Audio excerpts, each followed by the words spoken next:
Assalamualaikum warahmatullahi wabarakatuh. Sebelumnya, perkenalkan nama saya Widya Wahyu, SKP NCAP dari Departemen Keperawatan Anak dan Maternitas Fakultas Keperawatan Universitas Andalas. Pada kesempatan ini, izinkan saya menyajikan sebuah video yang saya buat sebagai prasyarat dalam pengusulan sertifikasi dosen tahun 2025 dalam item pernyataan diri dosen dalam unjuk kerja Tridharma Perguruan Tinggi. Di Fakultas Keperawatan Universitas Andalas, saya mengampu beberapa mata kuliah, baik di kelas S1 reguler, S2 Intake D3 RPL, dan program Profesi Nurse. Adapun mata kuliah yang saya ampu tersebut mengacu pada kurikulum 2021, yakni konsep keperawatan maternitas di semester 3, keperawatan perinatal di semester 4, dan keperawatan kesehatan reproduksi di semester 5, dan praktek profesi keperawatan maternitas pada program Profesi Nurse.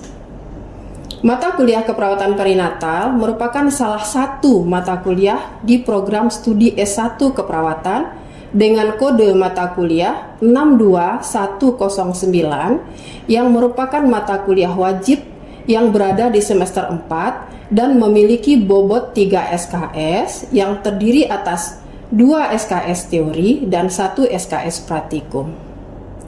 Adapun deskripsi mata ajar, mata kuliah ini membahas tentang upaya peningkatan kesehatan reproduksi perempuan usia subur, ibu hamil, ibu melahirkan, ibu nifas di antara dua kehamilan dalam kondisi normal atau fisiologis, dengan penekanan pada upaya preventif dan promotif yang menggunakan pendekatan proses keperawatan serta memperhatikan aspek legal dan etis di tatanan klinik maupun komunitas dan menemukan solusi terkait masalah pada kehamilan dan nifas berdasarkan telaah jurnal.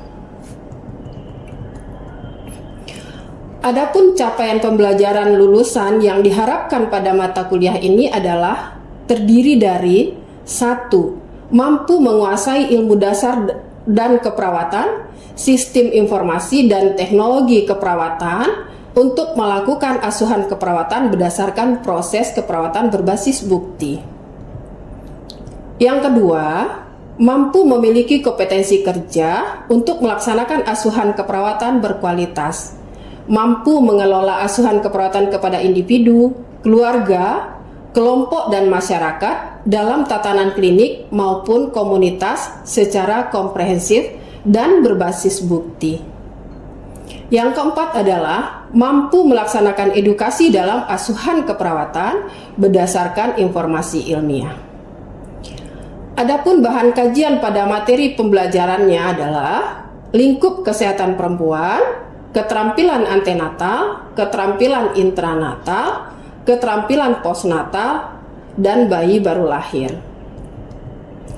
Untuk memahami materi pembelajaran ini, maka mata kuliah ini memakai beberapa metode pembelajaran, di antaranya perkuliahan teori, menggunakan metode ceramah, diskusi, dan presentasi kelompok.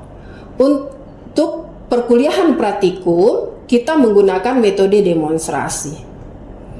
Terakhir, sebagai bentuk asesmen pembelajaran untuk mengevaluasi sejauh mana capaian dari pembelajaran pada mata kuliah ini, beberapa komponen penilaian seperti presentasi, tugas kelompok, ujian tengah semester, ujian akhir semester, dan ujian praktikum.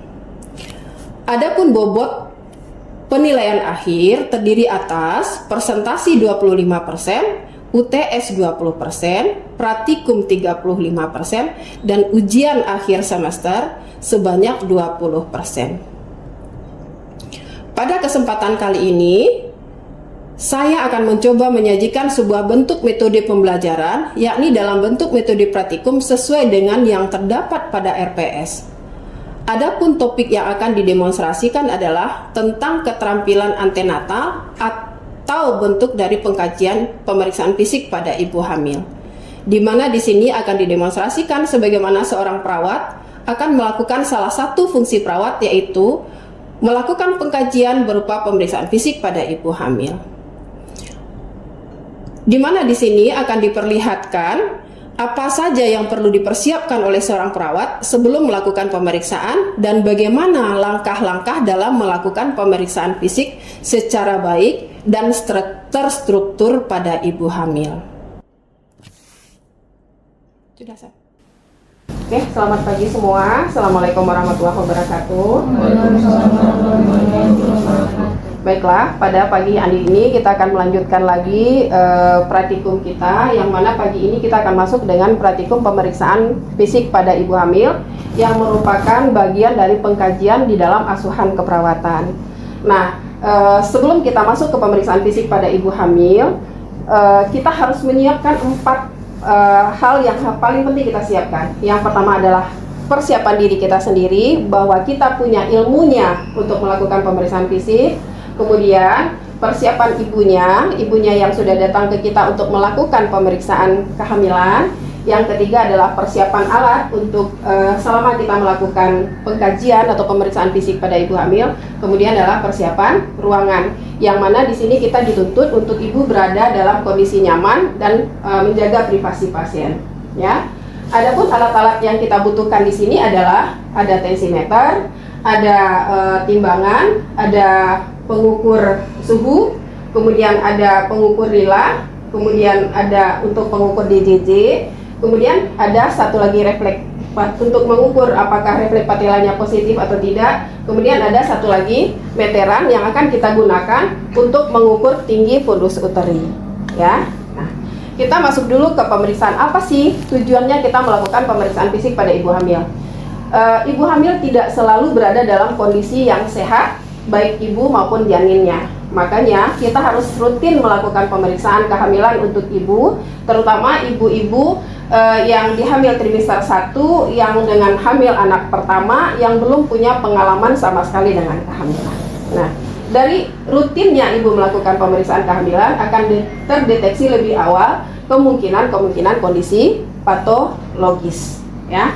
Nah, apa yang harus kita siapkan lagi kepada ibu untuk melakukan pemeriksaan ini adalah kita memastikan bahwa pasien yang kita periksa adalah cocok dengan apa yang harus kita, di mana kita akan melakukan pencatatannya. Biasanya ibu akan bawa buku KIA-nya. Kita pastikan, Bu, namanya ibu ini buku KIA ibu, kita isi di sini, ya. Oke, ada yang mau ditanyakan di situ? Oke. Untuk pemeriksaan pertama, ibu datang, kita suruh istirahat dulu. Kita tidak boleh langsung melakukan pemeriksaan, biarkan ibunya istirahat supaya nanti tanda-tanda vital ibu berada dalam kondisi yang pas dengan kondisi ibu yang sebenarnya. Jangan ibu baru datang, masuk di ruangan, kita langsung periksa, Bu, cepat Bu, periksa tekanan darah pasien banyak, nggak bisa. Ya, kita harus berikan ibu waktu untuk istirahat, baru kita melakukan pengukuran. Yang pertama adalah tinggi badan ibu, berat badan ibu, kemudian kita suruh ibu duduk, kita periksa tekanan darah, kemudian kita periksa nadi ibu dan suhu ibu. Ya, itu adalah pekerjaan yang selalu rutin kita lakukan apabila kita ketemu dengan pasien. Nah, untuk pemeriksaan selanjutnya, ibu kita suruhkan tidur di tempat tidur, kita berikan ibu dengan kondisi yang sangat nyaman. Kita tanyakan ke ibu nyamankah dengan posisi seperti ini? Nah, kalau ibu sudah nyaman, kita minta izin kepada ibu. Bu, izin ya saya lakukan pemeriksaan. Kalau ada hal-hal yang menurut ibu nanti rasanya nggak nyaman, tolong sampaikan ke kita. Kalau pada saat itu saya merasakan nggak nyaman. Oke? Nah, kita langsung yang pertama. Sebelumnya kita cuci tangan dengan 6 langkah yang selalu kita rutin lakukan. Nah, yang kedua kita adalah lanjut ke pemeriksaan pada ibu hamil. Pemeriksaan pasti ada 4: inspeksi, palpasi, perkusi, dan auskultasi. Jangan kebalik-balik, karena ini di dalam pikiran kita kalau sudah kebalik pasti ada yang tertinggal. Ya, nah kita mulai dari bagian kepala sampai wajah ibu. Apa yang kita inspeksi pertama? Yaitu adalah kita inspeksi dulu bagian rambut ibu. Apakah rambut ibu dalam kondisi bersih, lepek, berminyak? Karena ibu hamil di trimester 3 biasanya kelenjar minyak atau kelenjar keringatnya akan lebih aktif, sehingga rambut ibu lebih mudah lepek. Kita bisa lihat ya, apakah bersih atau berketombe. Kemudian kita periksa apakah rambut ibu mudah rontok atau tidak. Gimana caranya? Kita ambil dari bawah, kita gini sampai ke atas, kemudian biasanya dia akan kebawa di jari kita kalau ibunya rambutnya rontok. Nah, kemudian kita lihat lagi inspeksi wajah. Nah, apa yang ketemu biasa pada ibu hamil? Biasanya di wajah itu kita akan lihat apakah wajah ibu bersih, ibu dalam keadaan senang, kita bisa lihat di situ. Ibu nyaman nggak? Kita bisa lihat di situ. Kemudian di wajah juga biasanya akan ketemu plasma gravidarum. Itu adalah warna kehitaman pada daerah pipi biasanya, kemudian daerah dahi, ada di hidung atau di dagu. Nah, ini normal pada ibu hamil. Kemudian kita lihat lagi di wajah ibu itu apakah ada seperti kelihatan udem. Nah, kalau udem itu biasanya ibu akan kita lihat sampai ke bawah nanti. Kalau ketemu juga udem di bagian kaki, kita akan konfirmasi dengan tanda-tanda vitalnya.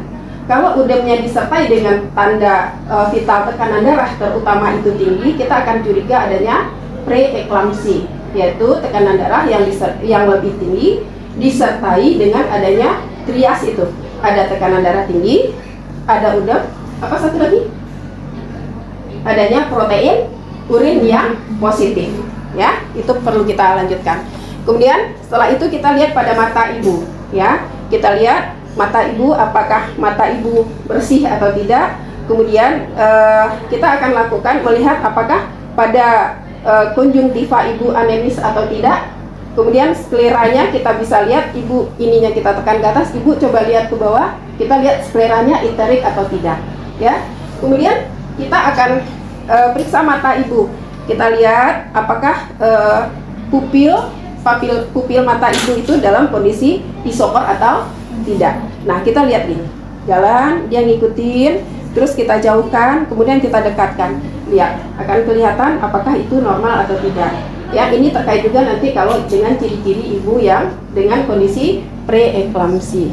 Nah, sampai di sini ada yang mau ditanyakan? Ibu Purnama, ya. Kan Ibu bilang kalau pada inspeksi atau pemeriksaan mata itu kita periksa apakah konjungtivanya ada atau tidak. Itu fungsinya untuk apa ya, Bu? Tujuan kita memeriksa konjungtiva ada atau tidak tadi? Sesuai dengan pertanyaan Peding tadi, kenapa sih pentingnya kita periksa bahwa apakah pasien ini terlihat anemis atau tidak? Ini perlu kita klarifikasi lagi dengan nanti pemeriksaan HB. Biasanya yang anemis itu HB ibu rendah. Nah, HB minimal trimester 1 itu adalah 11, trimester 2 adalah 10,5, trimester 3 adalah 11. Kalau anemi, ini akan sangat berisiko kepada ibu dan janin. Tumbuh kembang janin akan terganggu, kemudian ibu akan biasanya berada dalam kondisi hamil dengan kondisi kelelahan, kecapean. Nah, yang paling ditakutkan adalah ini berisiko kalau anemi ini terjadi terus-menerus sampai menjelang persalinan, ibu akan berisiko persalinan dengan pendarahan. Nah, pendarahan ini ditakutkan adalah pendarahan pada persalinan dan pasca persalinan adalah penyebab kematian ibu yang nomor 1 untuk proses persalinan dan pasca persalinan. Ini yang kita takutkan. Jadi kita tidak boleh sembarangan memeriksa apakah konjungtiva ini anemis atau tidak. Oh, tidak anemis, aman aja, nggak bisa kita katakan gitu. Kita harus benar-benar memeriksanya. Oke, bisa dipahami tadi? Oke. Lanjut ke pemeriksaan wajah selanjutnya, yaitu di daerah hidung. Hidung ini kita akan memastikan kepatenan pernapasan ibu selama hamil. Apakah ibu mengalami masalah dengan pernapasan? Mungkin ada, kalau kita lihat ibu terganggu dengan pernapasan, kita tanyakan, Bu, kenapa terganggu rasanya pernapasan? Nah, kemudian kita lihat, bisa kita lihat dengan seperti ini, hidung ibu dalam kondisi bersih, atau mungkin ada polip di dalamnya, kita bisa langsung menggunakan pendeknya, dia akan kelihatan. Nah, kemudian akan kelihatan apakah ada polip di dalamnya atau mungkin ada deviasi septum. Nah, jadi septum ibu nggak lurus. Nah, ini akan mengganggu ke proses pernapasan ibu. Selanjutnya, pada mulut, area mulut kita akan inspeksi. Apakah bibir ibu kering, lembab, berwarna pink segar, atau tidak. Kalau biasanya ibu bibirnya kering, ini kecenderungan ibu adalah dengan kondisi ibu yang suka malas minum. Terutama di trimester terakhir, ibu malas minum itu kenapa? Karena bagian terendah janin sudah masuk PAP, terutama ibu yang hamil anak pertama, dia akan menekan belasnya. Nah, sedikit minum, mungkin ibu nanti akan merasakan kencing setiap saat. Dengan perut yang semakin besar, ibu malas ke kamar mandi. Ya. Kemudian kita lihat juga mulut ibu, kita suruh ibu buka mulutnya, kita lihat bagaimana dengan lidahnya bersih atau tidak, ada stomatitis atau tidak. Kemudian kita lihat gigi-gerigi.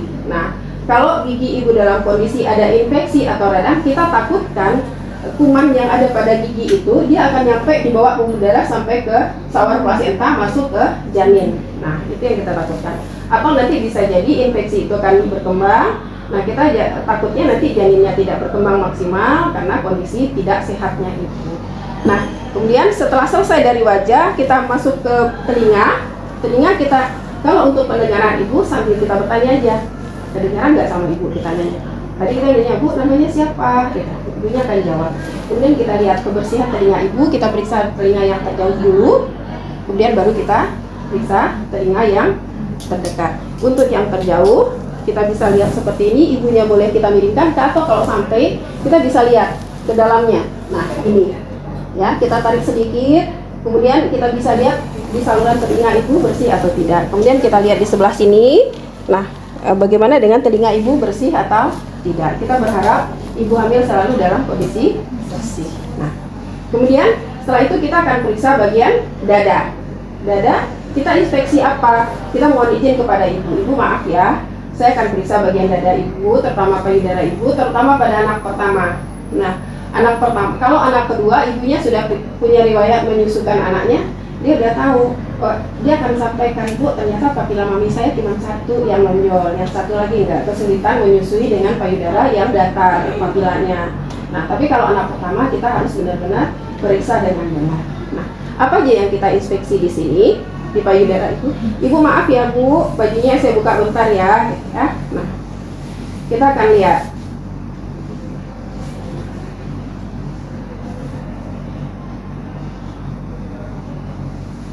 Di sini, apa yang kita inspeksi?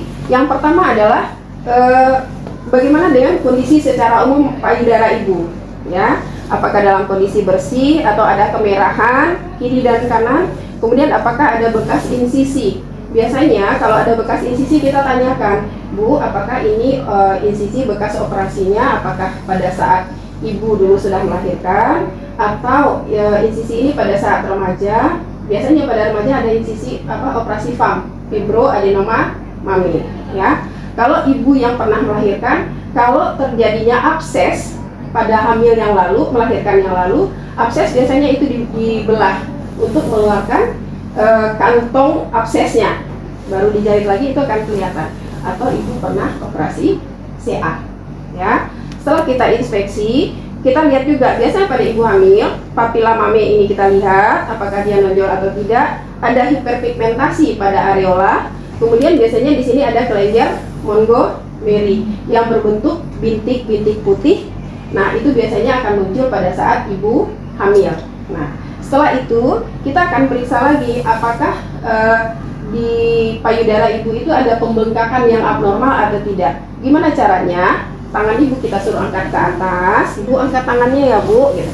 Kita tahan dengan tangan yang satu, kemudian ini kita raba sepanjang payudara ibu, dimulai dari pangkal, boleh sampai ke bawah areola, atau boleh dari arah areola sampai ke pangkal, kita tekan. Nah, semua kita rasakan, tapi jangan dengan ujung jari, karena ada kuku di situ, itu nyeri, ya. Jadi kita merabanya, perabaan kita adalah yang sebelah dalam. Nah, ini kita raba, kemudian sampai ke sekitar aksila. Itu kita lakukan pada payudara kiri dan kanan. Jadi periksa kiri tidak akan mewakili hasil pemeriksaan sebelah kanan, ya. Kemudian kalau ibu trimester 3 terutama, kita akan coba lihat inisiasi ASI-nya. Apakah ASI-nya sudah diproduksi atau yang dalam bentuk kolostrum. Gimana caranya? Kita tidak boleh pencet papila mami aja, itu terasa nyeri sama pasien. Gimana caranya?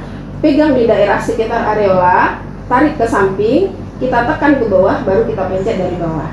Nah, kalau seandainya ketemu nanti di daerah payudara itu sudah ada kolostrumnya, jangan dilap pakai tisu atau apa, tapi kita lap ke sekitarnya, ambil, kemudian kita lapkan ke sini, ya, karena dia dalam kondisi steril. Kolostrum juga antibiotik ada di situ, ya, antibodinya juga. Nah, selesai kita periksa kiri dan kanan, itu kita akan langsung periksa di daerah abdomen ibu. Nah, ini kita pasang dulu, jangan dibiarkan ibu terbuka dari atas sampai ke bawah. Periksa ke sini, ternyata daerah payudaranya masih terbuka, kasihan ibunya ya. Nah, oke. Kemudian kita periksa di daerah abdomen. Nah, kita akan periksa di daerah abdomen. ini kita akan inspeksi dulu di daerah perut ibu apa sih yang kita lihat. Biasanya kita akan ketemu perut ibu membesar atau membuncit sesuai dengan usia kehamilan. Nah, kemudian apa yang muncul lagi pada daerah perut ibu biasanya ibu hamil akan ada nigra, kemudian ada striae, kemudian apa lagi yang bisa kita lihat? Kalau ibu hamil anak kedua dan ketiga, bekas luka insisi, bekas luka operasi seksio sebelumnya atau operasi lainnya, ya. Setelah kita inspeksi, kita izin ke ibu, kita akan palpasi, ya, palpasi perut ibu, yaitu yang kita kenal dengan ada 4 level, ya. Ada level 2, 3, 4. Masih ingat dengan level 1 untuk periksa apa? Tinggi fundus uteri. Satu lagi? Bagian apa yang terletak di bagian fundus. Level 2 menentukan punggung janin berada kiri atau kanan ibu. Nah, level 3 posisi apa bagian yang ada di bawah. Iya, kita di level 3 menentukan apakah bagian terendah janin sudah masuk PAP. Bagian level 4, level 4 ingat, kalau di level 3 bagian terendah janin sudah masuk PAP, kita lanjutkan ke level 4 untuk memeriksa sejauh mana bagian terendah janin masuk PAP.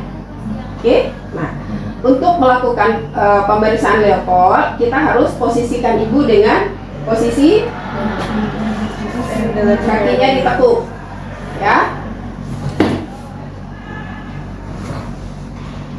Karena apa? Kalau posisi kaki ibu tidak ditekuk, ini otot abdomennya dalam kondisi kencang, jadi agak nyeri nanti di saat kita melakukan pemeriksaan. Nah, sebelumnya kita hangatkan dulu tangan kita, menyesuaikan suhu. Kadang-kadang kita di ruangan dingin, kaget perut ibunya hangat, kita hangatkan dulu, baru kita izin ke ibu. Bu, izin ya, saya akan melakukan pemeriksaan kondisi atau keadaan janin ibu. Nah, kemudian alat yang kita butuhkan nanti ada meteran, kemudian juga ada Doppler atau linek. Biasa menggunakan linek apa Doppler? Doppler. Menggunakan linek bisa? Jangan terbalik.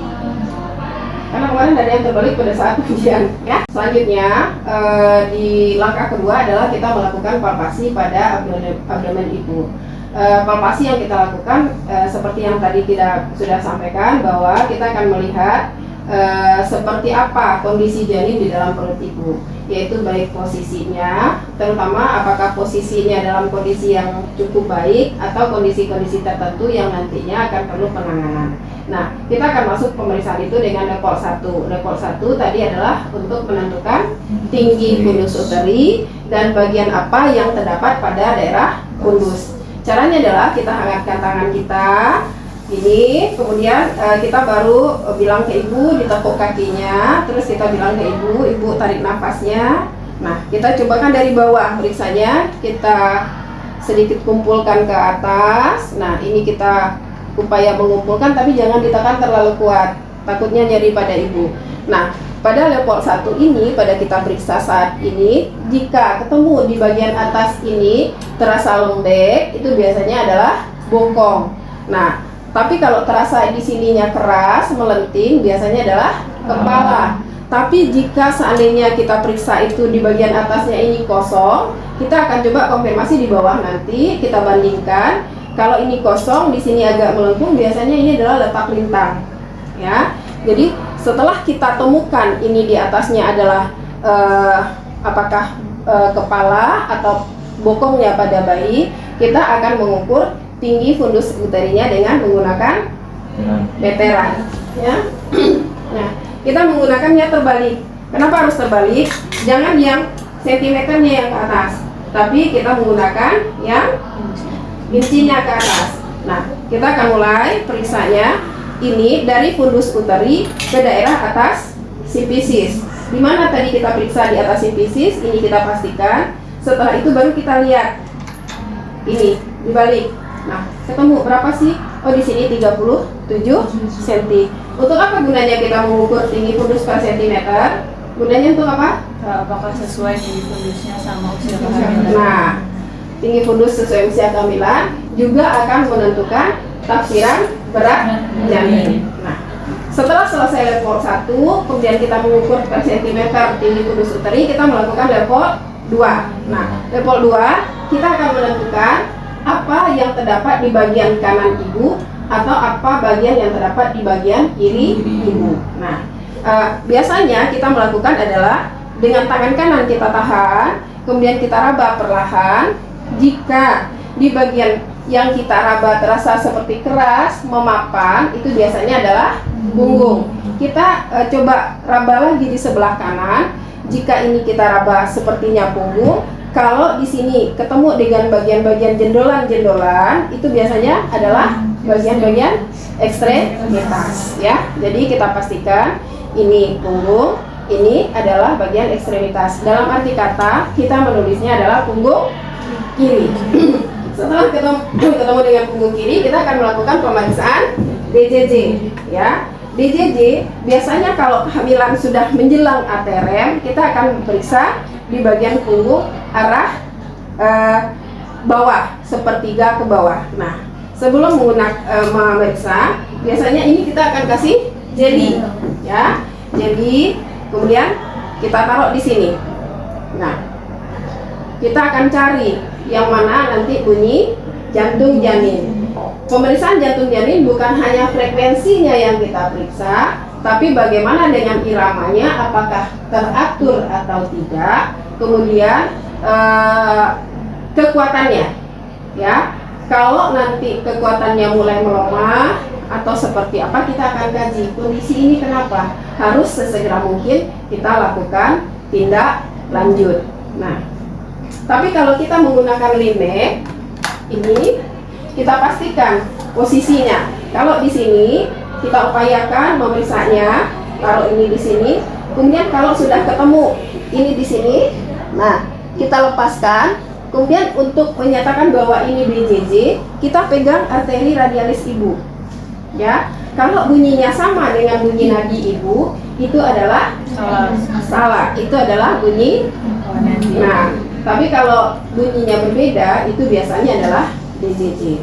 Jadi kita hitung frekuensinya, bagaimana dengan kekuatannya, apakah iramanya teratur atau tidak. Kita langsung ke level 3. Kita level 3 untuk menentukan apakah bagian rendah janin sudah masuk PAP atau belum. Tangan kiri kita berada di daerah fundus, kemudian tangan kanan kita berada di sini. Kita akan menggoyangkan. Nah, kalau jika kita goyangkan, apa artinya? Kalau dia bergoyang, belum masuk PAP. Tapi kalau dia sudah terfiksasi dan tidak bisa kita goyang lagi, sudah masuk PAP. Jika sudah masuk PAP, kita akan lanjut ke pemeriksaan level 4 untuk menentukan sejauh mana bagian terendah janin masuk PAP. Gimana caranya? Tangan kita berada di daerah atas simfisis. Nah, jika kita ketemu tangan kita masih bisa ketemu di bawah, ini adalah artinya konvergen. Apa itu? Berarti bagian terendah janin baru sebagian kecil masuk PAP atau masuk pintu atas panggul. Tapi kalau tangan kita sudah sejajar, artinya apa? Sebagian bagian terendah janin sudah masuk PAP. Tapi kalau posisi tangan kita sudah divergen, nyebar dia, itu artinya adalah bagian terendah janin sudah sebagian besar masuk PAP. Nah, ada yang mau ditanyakan di sini? Ya. Izin bertanya Bu, boleh diulang lagi yang pemeriksaan level 1 tadi Bu? Oke. Kita ulang sekali lagi ya untuk level 1 itu seperti apa, karena level 1 itu adalah untuk menentukan tinggi fundus uteri dan kemudian apa yang terdapat di bagian fundus. Caranya adalah kita bawa bagian abdomen atau perut ibu ke tengah, kita perlahan-lahan, jangan terlalu ditekan. Kemudian, nah ini kita bisa raba. Kira-kira di atas ini, kalau seandainya dia teraba lembek, itu biasanya adalah bagian bokong. Tapi kalau seandainya dia keras, melenting, itu biasanya adalah bagian kepala. Tapi kalau seandainya di sini itu teraba kosong, agak jauh ke bawah, biasanya dia dengan kondisi letak bintang. Nah, bisa dipahami? Bisa. Oke. Nah, selanjutnya setelah kita selesai dengan pemeriksaan abdomen, kita akan langsung ke pemeriksaan di bagian ekstremitas. Boleh ke ekstremitas dulu atau ke daerah perineum dulu. Biasanya pada pemeriksaan perineum, ibu biasanya kita tanyakan ada keluhan nggak? Misalnya apakah keputihan, kemudian atau keputihan yang cukup banyak atau jumlahnya seperti apa, kemudian warnanya atau baunya, atau menimbulkan rasa gatal dan panas. Jadi kalau seandainya muncul bahwa dari pengkajian kita ibu mengatakan sekret yang keluar di daerah vagina itu banyak, kemudian berbau, kita biasanya akan lanjutkan mengajarkan ibu bagaimana melakukan perawatan di daerah perineum dengan benar. Nah, kita boleh juga melakukan untuk membantu ibu lakukan hygiene pada saat itu, ya. Kemudian kita tanyakan juga di area itu, ibu pernah mengeluhkan ada rasa panas, kemudian ibu mengeluhkan rasa nyeri, gitu ya, pada daerah perineum itu. Kemudian kita tanyakan, ibu punya riwayat hemoroid enggak? Nah, kalau ibu punya riwayat hemoroid, biasanya pada saat ibu menjelang akhir kehamilan dia muncul lagi. Apalagi kalau ibu mau partus normal, kemudian ibu mengedan, nah ini akan menjadi sesuatu yang harus menjadi perhatian kita nanti pada saat persalinan, ya. Nah, kemudian kita lanjut ke daerah ekstremitas, ya. Kita lanjut ke pemeriksaan ekstremitas atas, nanti apakah udem atau tidak. Kemudian kita periksa bagaimana dengan capillary reveal, ya, pengisian kapiler. Nah, kemudian ekstremitas bawah kita observasi apakah kondisinya bersih atau tidak, atau mungkin kelihatan sudah ada udemnya atau tidak. Kemudian kalau sudah ada, sepertinya kita akan langsung ke pemeriksaan dipalpasi aja. Kemudian kita periksa kiri dan kanan di daerah pretibia atau metatarsal, ya, metatarsal kiri dan kanan. Kemudian kita periksa apakah ibu ada varises di belakang popliteal. Kita lihat kiri dan kanan. Nah, kemudian satu lagi kita akan periksa yaitu untuk pemeriksaan refleks patella. Refleks patella sebenarnya bisa kita periksa itu dengan posisi ibu duduk atau dengan posisi ibu dalam kondisi tidur. Gimana caranya? Tangan ini, kaki ibu kita minta tolong, bu angkat kakinya bu sedikit ya bu, tapi dalam kondisi santai saja. Nah, tangan kita di sini, kemudian dengan menggunakan ini kita akan ketuk sedikit di bawah lutut ibu, kemudian kita akan gini. Nah, biasanya refleks yang bagus itu dia akan melakukan sentakan ke atas. Nah, itu bisa kita perhatikan untuk kaki ibu. Nah, kalau di sini ada yang mau ditanyakan? Izin bertanya, Bu. Ya. Pada ibu hamil, untuk apa kita meriksa adanya edema pada kaki ekstremitas bawah, Bu? Baik, Ibu. Pertanyaannya adalah kenapa udem itu harus kita periksa, dan udem itu menyatakan seperti apa?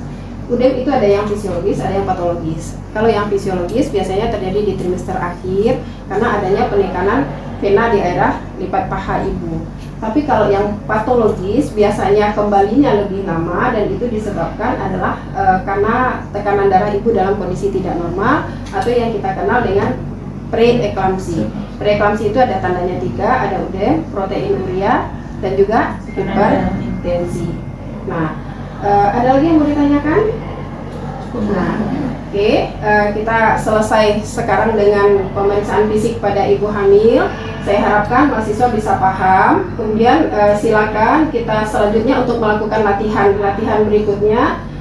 Saya berharap semua mahasiswa melakukan latihan secara mandiri atau terbimbing secara lengkap dari kepala sampai ke kaki, ya. Oke, tidak ada lagi yang mau kita tanyakan, diskusikan? Oke, kita tutup pertemuan kita pada hari ini. Semoga bermanfaat. Kita ketemu pada pertemuan praktikum berikutnya dengan topik intranatal. Oke, kita tutup. Assalamualaikum warahmatullahi wabarakatuh. Waalaikumsalam warahmatullahi wabarakatuh.